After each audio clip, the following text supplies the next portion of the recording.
பயணிகளின் கவனத்திற்கு. தூத்துக்குடி மைசூர் ரயிலுக்கான பட்டியலில் தினமும் 400 பயணிகளுக்கு மேல் காத்திருப்போர் உள்ளனர். கடைசி நிமிடம் வரை சீட் உறுதி செய்யப்படாத போது அவர்கள் பயணத்தையே ரத்து செய்து விடுகின்றனர். இதனால் மதுரை பெங்களூரு வந்தே பாரத் ரயிலை இயக்கினால் தமிழகம் மற்றும் கர்நாடக ஊழியர்கள், வியாபாரிகள், தொழில் முனைவோர் அதிக பலனடைவர்.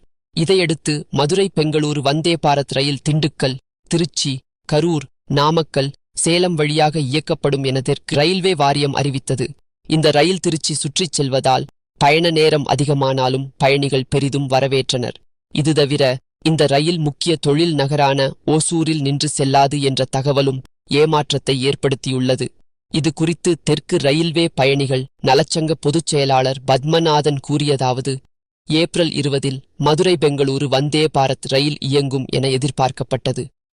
மதுரையிலிருந்து திருச்சி வழியாக செல்ல கூடுதலாக